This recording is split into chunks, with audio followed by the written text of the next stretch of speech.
करिएगा, सब चीजों में समान अधिकार है, मानव है सबके साथ। जब एक हमारा एससी का भाई बहन जो इतना सा पैदा होता है और जब उसको उसी नलके से पानी नहीं पिया जाता क्योंकि तुम एससी के बच्चे हो, वहाँ पे हमारी कहाँ चीजें। एजुकेशन पे बात करिए, धर्मेंद्र प्रधान का इस्तीफा मांगिए, लेकिन ये एससी एसटी ओबीसी का नहीं करिए, नहीं लेके आए। बस इतना बताइए, आप आरक्षण के बारे में बात कर रहे हैं। आरक्षण नहीं बोल रहा, समान अधिकार होना चाहिए ना, शिक्षा पे होना चाहिए ना, तो हमें मानवता में सारी चीजों में समान अधिकार होना चाहिए। बस आप मुझे एक बात बताइएगा, सब चीजों में समान अधिकार है, मानव है सबके साथ। जब एक हमारा एससी का भाई बहन जो इतना सा पैदा होता है और जब उसको उसी नलके से पानी नहीं पिया जाता क्योंकि तुम एससी के बच्चे हो, वहाँ पे हमारी कहाँ चीजें कहाँ चली जाती है। अभी मैं भी चाहती, मैं अभी प्रूव करता हूँ, चाहती थी आरक्षण हटे। अरे सुनिए ना, आज भी गंगा जी में अगर दो बेचारे एससी के भाई हमारे आप सुनिए, अभी मैं कहता हूँ, एंकरिंग इसको करने दीजिए, कैमरा आप पकड़िए, एंकरिंग इसको करने दीजिए, कैमरा ये पकड़े, बोलेगा नहीं मैं क्वालिफाइड हूँ, उसी तरह जो क्वालिफाइड है उसको होना चाहिए, ना कि नॉर्मल होना चाहिए। स्टूडेंट की बात करिए, यहाँ पर ये नहीं, स्टूडेंट की प्रोटेस्ट की बात करिए, एजुकेशन पे बात करिए, धर्मेंद्र प्रधान का इस्तीफा मांगिए, लेकिन ये एससी एसटी ओबीसी का नहीं करिए, नहीं करना। यहाँ पे कोई भी कह रहे गंगा में स्नान नहीं करना दिया जाए। भाई मैं भी एससी हूँ, एससी हूँ मैं एससी हूँ भाई, मेरे को कोई नहीं मना करता। मेरी दादी का अंतिम संस्कार गंगा में हुआ है।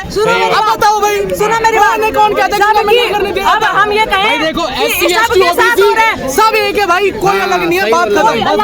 वही चाहते हैं हम, वही चाहते हैं। सुनो आप कहाँ जा रहे हो, यहाँ खड़े हो, बात कर लिया अपनी। अब सुनो, अगर हम ये कह रहे हैं कि किसी के साथ गलत हो रहा है, एक लड़की का रेप हुआ है, तो मैं कह रही हूँ कि पूरे बुद्धि खोलो अपनी, मैम अपनी भी बुद्धि खोलिए, खोलो। चलो तुम्हारे टॉपिक पे आते हैं। अगर एक एससी दलित के साथ या 20 एससी के साथ में कुछ हुआ है तो क्या वो गलत नहीं है? इसका मतलब मैं ये कह रही हूँ कि सारी समाज आप यार जातिवाद क्यों ला रहे हैं? यहाँ छात्रों का एससी एससी जातिवाद है ना, शोषण होता है इसलिए जातिवाद आ रहा है। तो यहाँ मुद्दा कुछ और है ना, यहाँ मुद्दा कुछ और है ना, यहाँ मुद्दा नीट पेपर का है ना, नीट पेपर लेकर मुद्दा है, आप लोग कुछ और से बात कर रहे हैं। सुनो, एक अंकल ने आरक्षण का मुद्दा उठाया। आरक्षण आता है जाति से, आता है कि नहीं आता? जब आरक्षण उठाएंगे तो जाति की बात भी होगी, तो जाति की बात होगी तो ये भी होगा कि आरक्षण पे हम क्यों नहीं हटा पा रहे। मेरा खुद मैंने आरक्षण हटे। अब जो हमारे जनरल हैं उनमें क्या गरीब लोग नहीं रहते? उनको भी पैसे से हेल्प करो ना भाई, सबके सब अमीर थोड़ी पैदा हो गए हैं। आप भी कहना चाहती है, क्या नाम है, कहना चाहती है कि आरक्षण हट जाए? मैम भी ये कहना चाहती है, क्योंकि भाई जनरल कैटेगरी में जनरल कैटेगरी के लोग जो होते हैं वो भी तो गरीब होते हैं ना। पैसों से उनकी मदद करो। लो पैसों से मदद कैसे करो फिर?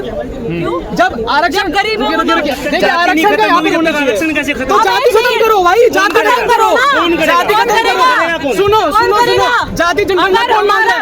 अगर एक छोटा सा बच्चा मंदिर जाता है और वहाँ का पुजारी उसके छाती में लात मार के मार देता है उसको, आप रिजर्वेशन के खिलाफ है? इसका मतलब आप कह रही जाति खत्म जाति खत्म तो रिजर्वेशन खत्म करेगा भाई, हम लोग खत्म करेंगे, सरकार खत्म नहीं करेगी, हम लोग खत्म करेंगे, हम लोग खत्म करेंगे, बराबरी होगी, समान मान के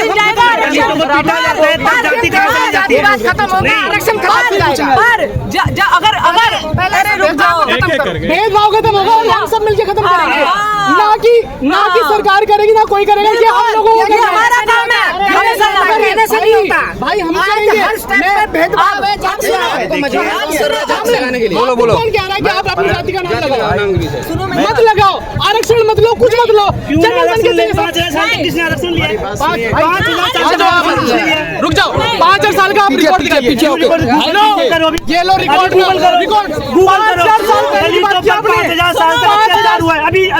किसने कहा? दिखाओ, कौन सी? मैडम रुक जाओ, पीछे मैडम देखिए भाई, ये लोग इनमें से कोई भी बात नहीं सुनेगा, ये चिल्लाते हैं। आप सुन रहे हैं, 5000 साल की बात की आपने बात की, वो 5000 साल की बात करेंगे।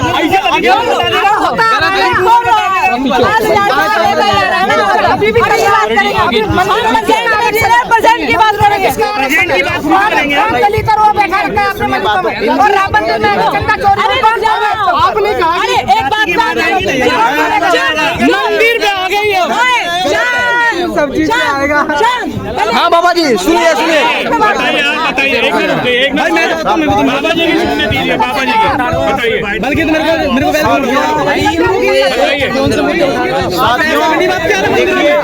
को साथियों मैं आपको अवगत कराना चाहता हूं कि आज का यहाँ जो मुद्दा चल रहा है इस देश में पेपर लीक के मामले चल रहे हैं। यहाँ आरक्षण की, धर्म की, जाति धर्म मत मजहब की लड़ाई नहीं है और इसलिए मैं चाहता हूँ कि आप लोग मुद्दे की बात करें। आज सोनम वांगचुक जी आज 20 दिनों से धरने पर बैठे हैं, भूख हड़ताल पर बैठे हैं, लेकिन ये तानाशाही सरकार एक बार भी अपने जनप्रतिनिधि को भेज करके उनकी हालचाल जानने की कोशिश नहीं कर रही है। इसका यहाँ दर्शाता है कि इस देश में लोकतंत्र नहीं बचा है, ये राजतंत्र है। और इसलिए मैं इस देश के 65% युवाओं से निवेदन करता हूँ कि आप लोग शिक्षित बनिए, लेकिन आप खुद इस राजनीति में आने की आपको जरूरत है, क्योंकि एक युवा के दुख दर्द को एक युवा ही समझ सकता है। ये बहरी गुंगी सरकार समझने वाली नहीं है। आपने अभी जातिवाद का, धर्म का, लेकिन यहाँ पे रुको ना सवाल है, लोकतंत्र का अर्थ यही होता है कि जनता द्वारा चुनी हुई सरकार। आज सरकार चुनी गई है, हमने ताकत दिया है, अपना वकील बनाया है, अपना मालिक बनाया है, लेकिन आज इस महंगाई से, बेरोजगारी से जो भी हमारे शिक्षित युवा हैं उस समाज में जा रहे हैं, बलात्कार, चोरी, डकैती जैसे विकृतियों को अंजाम दे रहे हैं। ये कहीं ना कहीं नीचे और कर सरकार ने ये कहा था कि मुझे प्रधानमंत्री बनाओ, मैं प्रत्येक वर्ष 2 करोड़ युवाओं की नौकरी देने का कार्य करूंगा। सरकार ने कहा था कि मैं 10 लाख 15 लाख एक व्यक्तियों को पैसा देने का कार्य करूंगा, लेकिन सरकार ने अपने किए गए वादे को भूल गए। वो केवल हमें जाति और धर्म के आधार पर, हिंदू मुस्लिम के आधार पर बांटने की कोशिश कर रही है। ये वो लोग आए हैं और इसलिए जो बच्चों के कंधे पे बंदूक रख के अपनी सियासी मुद्दे से सुधारने के लिए आए हैं। ये देखिए इन्होंने यहाँ पर सरकार का सुनो, नहीं रुको भाई नीचे कर यार, पहले रुको, नीचे कर, समझ में नहीं आ रहा। बात ले लेना, बात में ले लेना, बात में ले लेना। एजुकेशन की बात की इन्होंने, बात में ले लियो भाई। कुछ नहीं किया वहाँ पर। ये किसका मुद्दा उठाया, उसका मुद्दा उठाया, सबका। भाई नीचे कर, मांगो, इस्तीफा मांगो। ये नहीं कि उस सरकार ने 1000 रुपए नहीं दिए, इतने करोड़ रुपए नहीं दिए।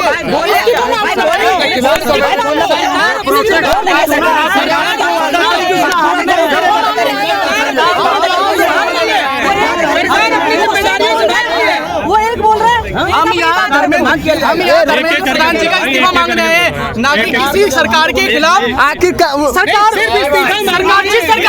जिस सरकार में भाई करप्शन है तो वो अपने आप अच्छा ये बताओ, बताएंगे ना, हमें अपनी वोट से डालना पड़ेगा। लेकिन देखिए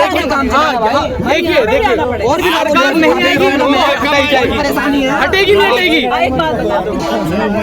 देखिए आपने मना नहीं करा, देखिए से बैठे हैं, जो मेंशन कर दिया, जान ले लेंगे। गलत हो रहा है। मैं मना नहीं करा, गलत। मैं 13 महीने किसान आंदोलन में बैठने के बाद 700 किसान मौत होने के बाद जब भी नहीं आया था कोई अधिकार मांगने, छात्रों का अधिकार मांगने, सरकार को न्याय दिलाने आई है।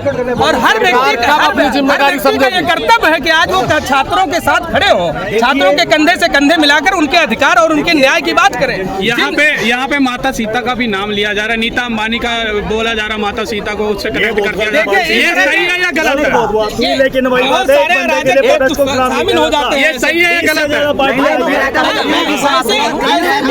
बहुत सारे ऐसे प्रोटेक्शन, बहुत सारे अराजक तत्व भी शामिल हो जाते हैं जो इस धरने को खराब करने का काम करते हैं। स्टेज पे खड़े होके ही बोल रहे हैं वहाँ भाई, इसी देश के हम लोग भी सनातनी हैं, हम भी सनातन। लेकिन इस मत के पार्टियों का एजेंडा भला जा रहा, क्या कहेंगे इसमें? पार्टी का कोई खालिस्तानी बोला, पार्टी आ रही, समाजवादी पार्टी आई है, बोले जय समाजवादी। हम लोग इस देश के छात्रों के जीवन का खिलवाड़ ना हो। हमें छात्रों के लिए आए हैं, हम किसी सीजेपी के लिए नहीं आए हुए। हम यहाँ पर छात्रों के बच्चों के लिए आए हैं, हम अपने घर के बच्चों के लिए आए हुए हैं। अगर नरेंद्र मोदी शिक्षा नीति में सुधार देता है तो हम उसका बहुत धन्यवाद देंगे, उसे वोट देंगे। अगर नरेंद्र मोदी शिक्षा में नहीं करेगा तो हम सत्ता से उखाड़ देंगे, क्योंकि अगर 7% शिक्षा नीति को सुधारता है।